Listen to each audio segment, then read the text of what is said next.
Ladies and gentlemen, welcome to another live recording of Should I Start a Podcast? If you are listening right now and you want edited versions of this podcast, you can find that on all your favorite podcast platforms. Just look for Should I Start a Podcast with me, Ronsley. And the last couple are really cool. There's one on rhythm and frameworks with Jamie and Jim Shields, which is like an amazing episode to develop rhythm and frameworks in your podcast episodes and scheduling and getting your stuff out there. And how to manage ambiguity and chaos with Leanne Hughes. So go check those out. They're out on the podcast. Today I have Jason Irving in the house, and this is like third time coming again. I'm so glad that he could do this and bear with all the tech to make this happen. But he is the host of the Uncovered podcast. He talks about how you can go from broken through breakthrough. He is got these amazing insights that I want to get into. So I'm glad to have him on the show, and I'm glad that he's here. Jason, how are you doing, buddy? What's going on? Yeah, I'm good, thanks. How are you, Ronsley? Yeah, good. Good to have you on the show. Let's talk about podcasting, right? And how you got started. When did you first find out about podcasting and how long ago was that? And like, where are you at with your podcasting journey right now? Okay, so I actually heard about you, Ronsley, uh, in a group called Black Belt, and you were the podcast dude. And someone just told me I should podcast with these things that we should be doing right now. And so I decided to just set one up with no idea of what it was going to look like. So someone set me up with a podcasting um, website, and I just started. So I didn't really have any forethought about how to do something. And my biggest gift is helping uncover what's going on the inside with people. So I put my name as Uncovered as the podcast, and started sharing a whole bunch of stuff personally around what I was uncovering with myself and people, and then started getting people like yourself on my podcast as well. So Cont- at the for, moment, I've yeah. gone. So for context, right? You're a coach and you have a podcast that helps. Oh, well, so it's actually called the Uncovered Podcast, and the idea is that you uncover people, what people have on the inside. What kind of Yeah. conversations are you having, and like who are you inviting onto the show, and what kind of content are you creating? And let's start with what kind of content are you creating, and then we'll get into the business side of things. Okay. So the content that I'm wanting to create is finding out what is really going on with people. So a lot of people are sharing their content and what they do. I'm wanting to dig underneath about the reasons why they do it and what's really going on the inside. So I've had people who naturally share their content in their delivery, and I'm actually trying to find out, well, why are they building that content in the first place? What's the meaning behind it, and who is the person that's actually behind the content?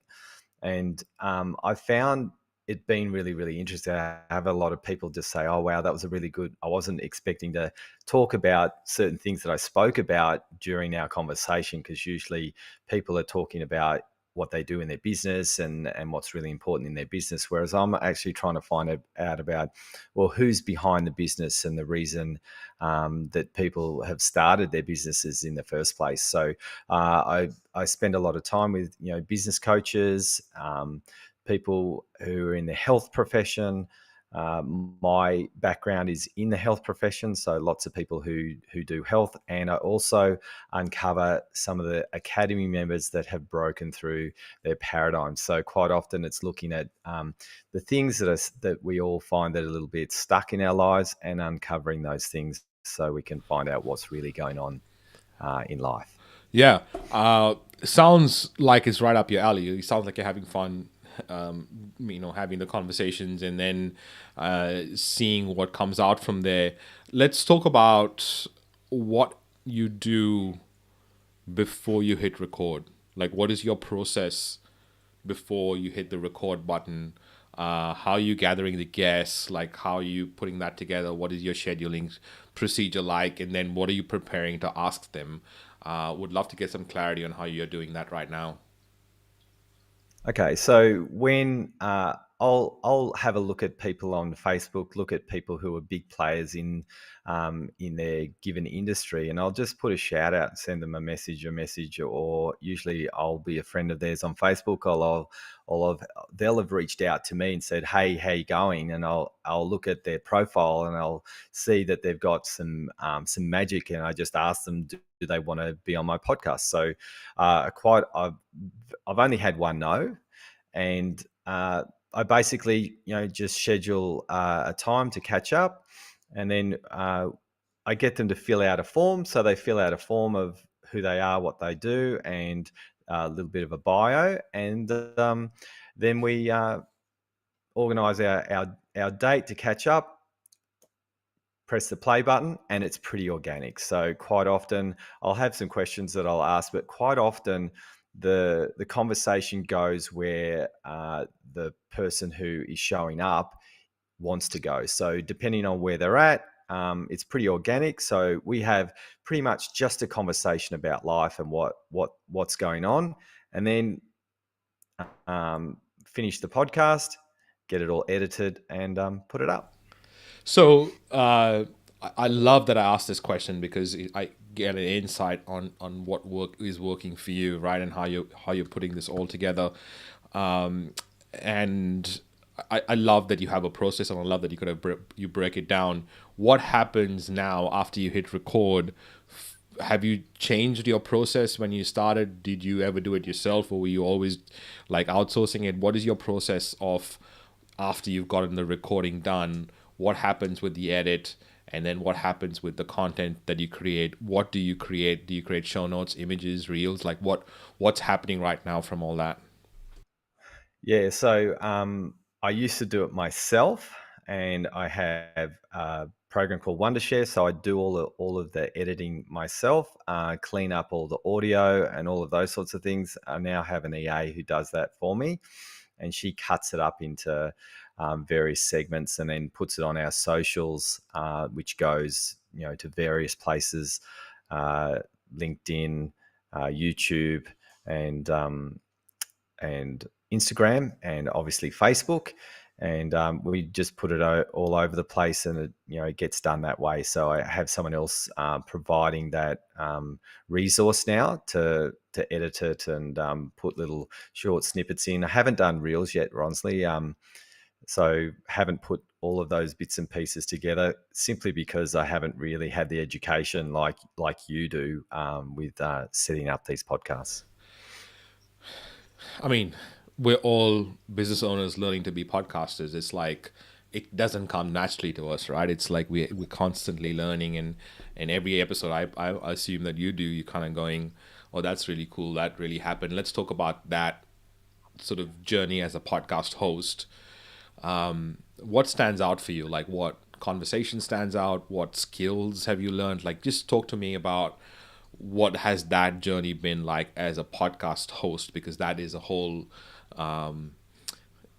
that's a whole delegation in itself. That's a whole sort of section in a business by itself. So what has that journey been like for you as being a podcast host? Yeah, look, it's been really really interesting. I've naturally been able to bring out the best in people.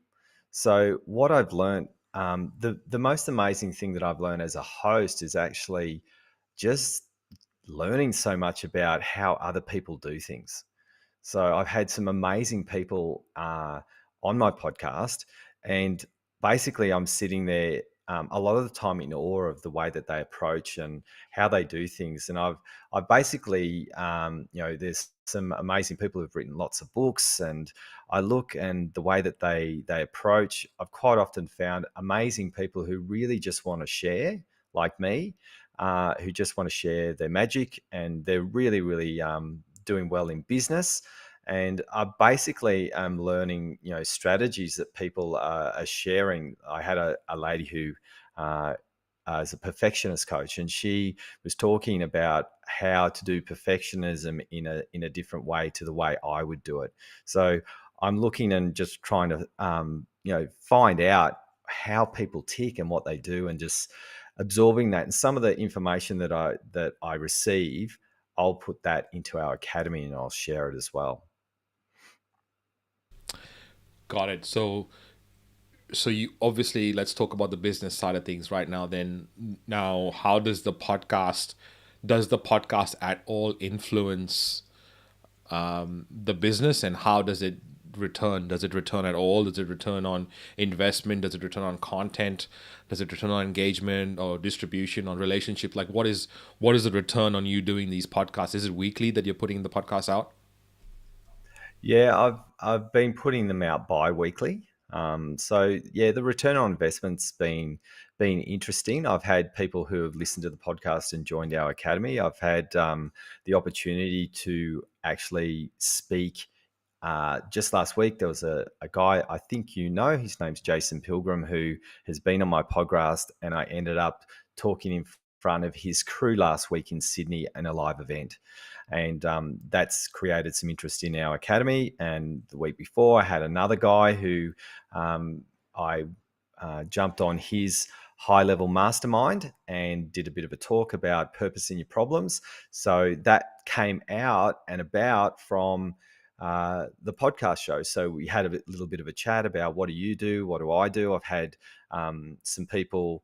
I've had one person jump into our academy to share his magic in the work that he does, to give our members a little bit of a hand of helping with Facebook groups. So it's actually been really cool, because it's been connecting with people who have businesses, and seeing if we can actually provide a little bit of a service and some help to each other's prospective tribes. So it's been actually quite good. Yeah, so lot of partnerships that are happening as a result of the podcast. Let's when you look back, any conversations jump out and stand out to you? Like, when I ask you that question, does anything come to mind? Um, yeah, look, there's one guy in particular that really stood out for me. He basically he was talking about, brilliant businessman. He's got 7 books out. He's created. I got him on my podcast because I actually use him to get our insurance for our academy. So he's created a company called IICT, and he's got a few companies.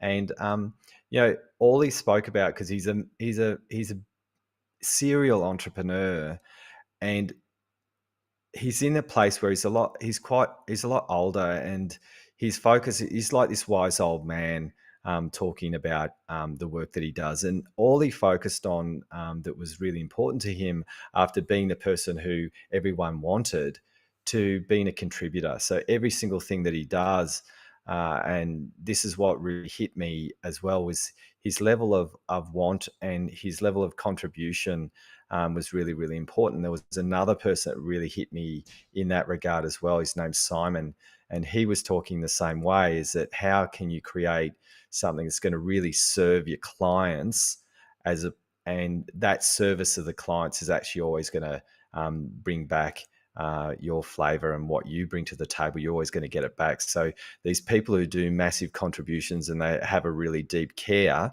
um, it was really showing that deep care actually can earn a lot of finances and a lot of money as well. Yeah, fascinating. So I want to get into what you do, and I mean, you spoke about bringing out the best in people, and I wonder whether there is a method to the madness, right? I mean, if we could learn, maybe, and you could distill for us. We're having conversations with people all the time. What are the things that we Yeah. got to look at to make us bring out the best in them? As a result, it'll be a best for the content that we create. As a result, it'll be best for us, and it's all this like really cyclical effect. Is there a method to the madness? Yeah, there is. And look, the way in which I've approached is a very simple process called that I start off with, which is purpose in your problems. So a lot of the time we hide behind a mask. So the whole process that I do is helping people actually unmask themselves so they can become more vulnerable. And a lot of the time we put on a show, and that show ends up creating burnout, creating stress, can creating overwhelm. So the more that we can open up, so we look at the emotions, the thoughts, and the limitations that people do, to actually see what people are doing that are keeping them stuck. And I call this your superpowers. So, if you get anxious or you're worried about whether someone's going to like you, and you try and be superwoman or superman, we sort of explain how to break that down so you can be more vulnerable as a leader, which actually allows you to become more healthy as a person. Fascinating. So, I mean, we've always known that there's a lot of work done by Brene Brown and a lot of people are on the fact that vulnerability brings out the best in you. But let's break that down. It's funny because you said purpose and problems, and I had already written those words down when you started to break it down, because I thought that would be the next question, which I think let's talk about that, and then we'll get into the unmasked thing. So, what do you mean by purpose and problems when you say that the first thing is to bring out the best in people is like the purpose and problems part? Well, there, there's lots of books like The Hero's Journey and all of these sorts of things where people have had problems, and let's say they've had problems with money, as an example, and they've not been able to break through this glass ceiling that they've had, and they're really stuck with money, and they're struggling. So what they end up doing is working on all the problems that are holding them back from money, their thoughts, their feelings, their limitations. So let's say I'm never going to make enough, overwhelm, and they actually procrastinate, as an example. So three things that we would do. So what I do is 5 thoughts, 5 emotions, and 5 limitations that people will do based on a particular thing that they want to push through. And then once you break through those limitations and barriers, then those problems become your succession plan. So, what you end up attracting is a whole bunch of people who actually have had those same problems, and you've mastered them. So, they come along the journey, and you will actually know exactly what they're thinking, what they're feeling, and what their limitations are, because you are on the pathway of potentially breaking through them as you go. You might be 5 steps ahead of them, or you've really smashed your goals and you're on the other side of the breakthrough. So every time that we have a problem, our job is to resource that problem, break through it. And then if we are a business coach or a personal development coach, whatever that is, we become the solution to everyone else's problems that come after us, so we can take them on a journey. And quite often I've found, Ronsley, I've said this to our academy members as well, that I quite often have done things the slow and the hard way. So I've made many, many mistakes. And through those many mistakes, I've broken through those mistakes and problems so I can actually give people shortcuts so they can move the needle quicker.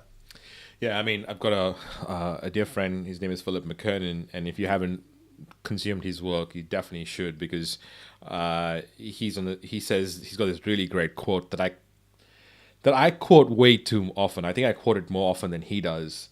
And the quote is that our greatest gifts lie next to our deepest wounds. And Yeah. I think it's the level of empathy that comes with actually going through it yourself, that you can actually help someone better. I love how you broke that down. How do we focus on the purpose? Like, potentially, purpose could be labor intensive. It could be something that we're trained to do. Like, I mean, I'm finding out certain things, and I think we spoke about this as well at some point, about being an athlete and trained to be an athlete. So you never give up. There's never a point where, actually, when you have back is against the wall is when you find a new level of you, which is what most athletes kind of play for as well. Is really fascinating. So when is it that you sort of like, when are you on purpose and when you're not on purpose? Is there a way to determine that? Is there a way to kind of like look at that? Yeah, look, I think what a lot of people do, Ronsley, is that people are typically on purpose with problems every single day. We've always got some sort of problem to break through, glass ceiling to break through. So the thing is, what people do, there's a couple of things that people do when they're sort of pushing away. They're looking at the door that they could walk through, and they're hitting the wall instead next to it. And so usually, it's those standard things. We procrastinate, we feel we're not good enough, and we do all the things that are difficult for us as opposed to pushing through those. So, as an example, Ronsley, I will show up in the mornings. Let's say I've woken up and I'm not feeling good. Okay. And my first thought is, hey, I don't feel good enough. I'm not going to get there. I'm feeling overwhelmed. That's the thought that pops into my brain. We all have this. Now, our limitation could be just staying in bed or going and eating a pie with sauce, or we go and step forward to the thing that we're most frightened of, and we start taking steps towards us. So we can move away from that pain, or move towards it and actually grow through it and break over to the other side. So, Ronsley, we spoke about this on our podcast about resilience, that I did with you, and that's where we have to push through those barriers and step on that other side, so we can actually end up creating more issues by not following through. So it's the follow through that allows us to be on point with our breakthroughs. Right. So sometimes we can actually create a massive mountain that we've got to climb because we're not willing to step along towards a hill, and it turns into a mountain. Well, yeah, I So mean, we've got to learn to. 100%. And there's a level of entitlement. I wonder whether that comes with that. I mean, perspective is really important. I mean, I think we usually have the resilience, and if we need to find it, we can. But if our perspective on what being resilient is also determinant on like what kind of experience we've had through life, I suppose, and what that looks like. Something hard for someone growing up in Mexico or someone growing up in the US, for example. If they say they grew up poor, I said this I think on your podcast maybe, but someone in the US saying they grew up poor is very different to someone in Australia growing up poor, and someone in Mexico growing up poor is very different to someone growing up in the US poor, and then someone growing up in India poor is very different to someone growing up in Mexico poor. There's all these different levels of perspective, and each one of them has a definition of what hard work or resilience looks like. Is does perspective play any part in us being more resilient? Well, it can, and sometimes it's not. Like there's a guy in our academy who has been suicidal all his life, and he's just been sitting in this bucket where he went and saw everyone under the sun, and then he came and saw me. And I didn't know this, Ronsley, but I was his last resort, and he didn't really have um, such a bad life, but all his life in his head was this: let's point the gun at myself and die. And he reached out to so many people, and none of them helped. And I ended up helping him. And so when we look at purpose and those sorts of things, like I've said to him, his job is to keep breathing oxygen, right? So sometimes our purposes can be like for you and I, Ronsley, that's not a big deal. Make sense? But for him, it's massive, right? So sometimes it can come down to our psychological makeup that we brought into. Then if we add a country to it, that can be even a bigger deal, Yeah. right? So it really comes down to understanding, all of us. So when you get someone like that who you'd just be thinking, well, what's the problem? You've had everything okay, and he's got this suicidal bomb in his head, right? And if we look at business owners, mental health is one of the biggest issues that exists in business owners, isn't it? And entrepreneurs. So how do we handle those things when we might be living in Australia where it's quite easy, but our mental health is still dragging? So it really comes down to each individual, because some people, one thing I found, I spent some time in Sri Lanka in 1997 or 98. It was 98. And what I saw over there was people with less actually were far happier in that country when I was watching than the people in Australia. Their attitudes were completely different.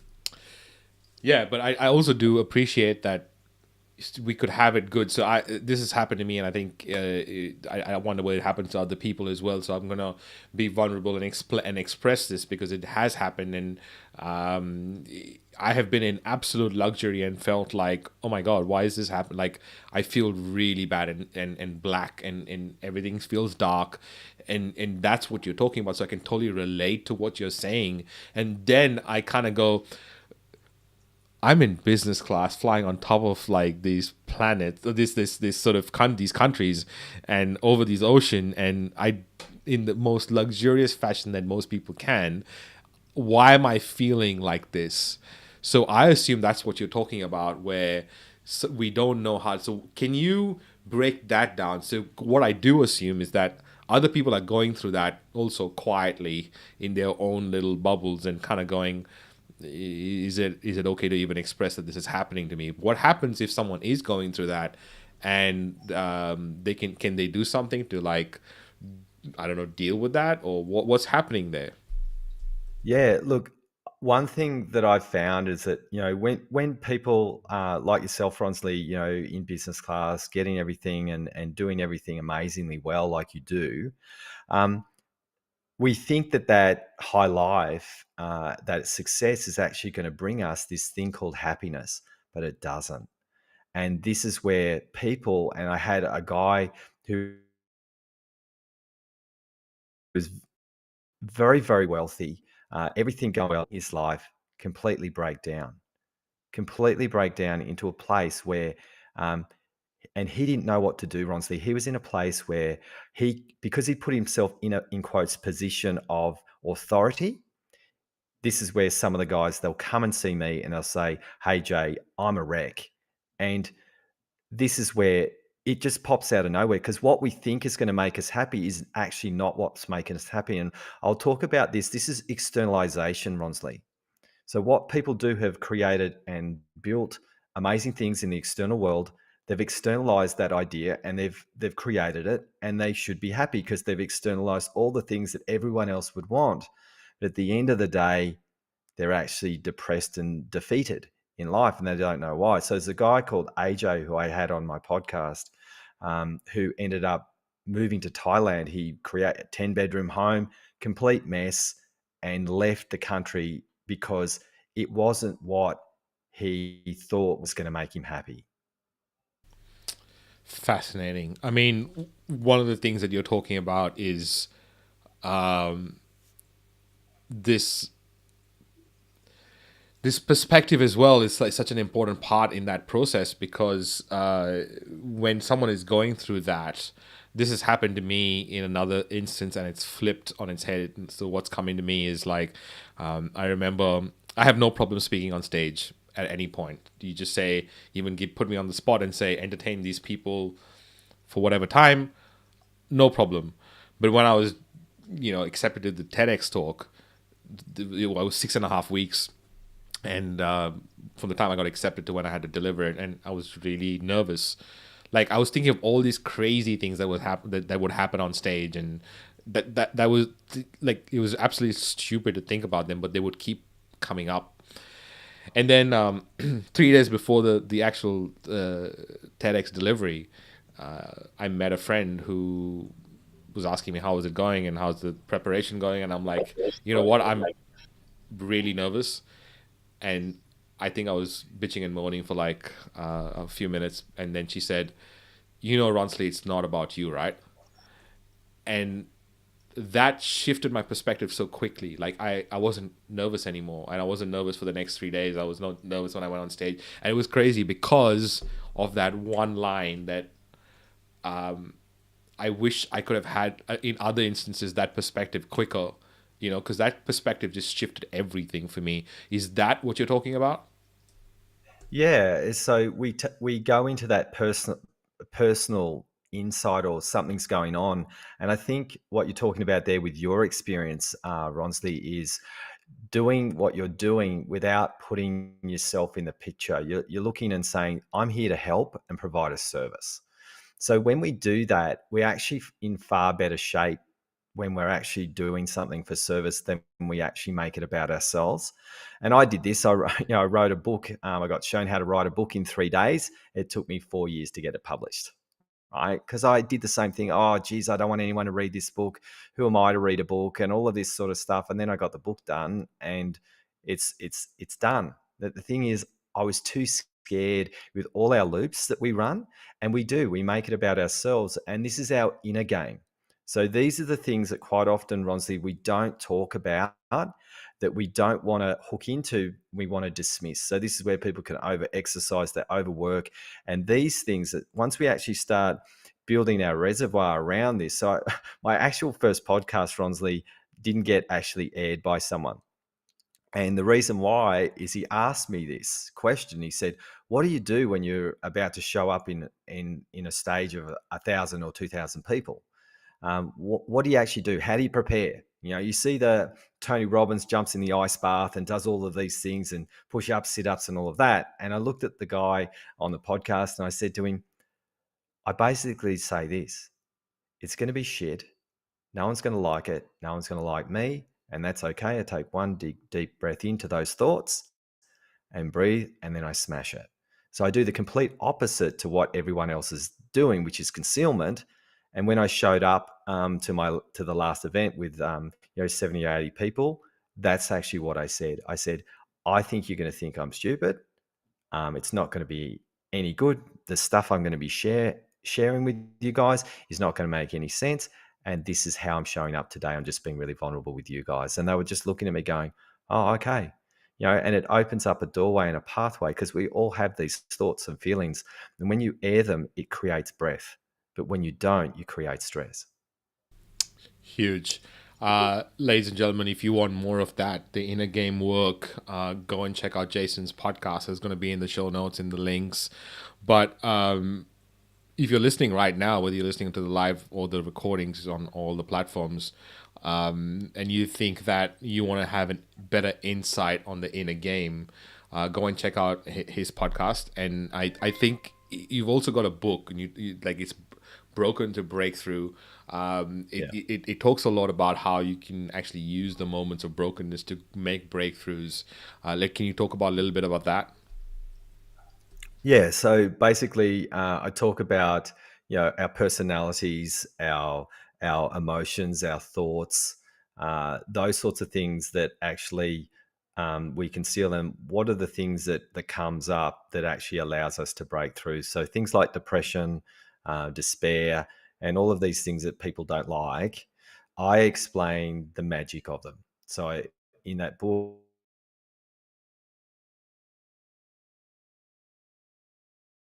I just explain it's not really broken. It's just I take people through the information to help people understand what it is that's really going on under the covers. This darkness doesn't feel so bad. So I take people. That book talks about personality. It talks about emotions, thoughts. How to undefine ourselves, which is the last chapter of the book, which is actually the opposite to what we do. We create this identity, and we're this thing, and that creates a lot of pressure in our psyche. So I believe our job is to unwire ourselves, demask, declutter, deconstruct ourselves through our whole lives. And the more that we do this, we become more us, and we start to belong to ourselves rather than fitting into the rules of our life and how things should be. Huge. I just want to talk about this mistake that business owners make with their podcast, and I want to get your thoughts on it, because before we wind up this recording, because I want to see, I want to hear, I want to know what how you can overlay your experience as a podcaster on this mistake. And it's one that I think we make a few times. I have made it. It's number 51 on the list, and if you want the whole list of mistakes that you can literally look and check off and kind of go, do I make this mistake? Can I fix it? Go to mistakes.wearepodcast.com to download that. But this number 51, deviating from the promise of your show, that is what the problem is that you're there to solve. And a lot of the times when we are business owners learning to be podcasters, we forget that we've created the show and the structure of the show for a reason. And if you deviate, and when we deviate from the structure of the show or what we've created the show for, it is very jarring to a listener. So if they're a subscriber and they continuously listen to the show and they're expecting something and they don't get that, there's an unconscious break of trust that happens, and they might not know, but they just stop listening to the show anymore. And you want to avoid that, and you want to make your show on a promise that when someone's listening, they kind of go, this is part of my regular programming. I want to be part of this world. So these are mistakes that we make. But when you think about radio and you think about shows that you've heard on the radio, you know that you always know what to expect. If you've listened to the show once, you know when you come back to that show exactly what to expect. Just like if you watch any Netflix series, you know exactly what to expect in the next episodes if you watch the first one. So that's what I mean by making sure that you stick to the promise of your show.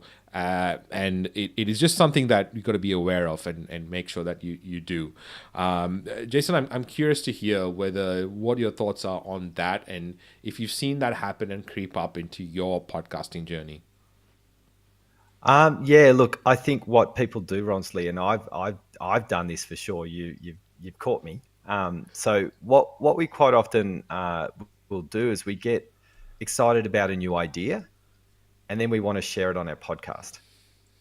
But it's got a certain feel to it, and especially if you're doing something brand new and you don't really have a plan about how it's going to be, like I did. I just went, okay, this is what I want to do. I want to uncover people. So I do stick to that. And then there's some other parts where I'm sort of wanting to educate different pieces and uncover other parts of our human psyche.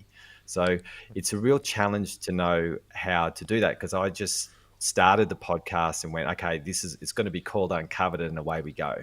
Yeah, but So but I think it's important that you've done all these reps, because it's very different. Like it's like going to a coach after you can run 10Ks versus going to a coach when you've just started off. It's very different. Like if you can't run at all, it's very different coach you go to, but when you can run, it's a very different coach you go to as well. So it's great doing the reps, because you know what you can build from, which is a massive mountain of value, and you're in a really good place. So I'm excited for what is to come for the podcast and for you and your brand. Thank you so much for doing this with me, and indulging me in my little experiments and getting me to ask you questions on your journey as a podcast and as a business owner. I appreciate you. Appreciate everything you do. Thank you so much.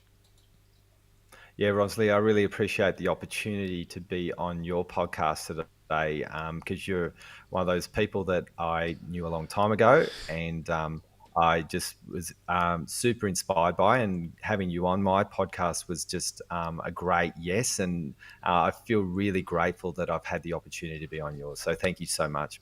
Right back at you. Thanks, buddy. Talk soon.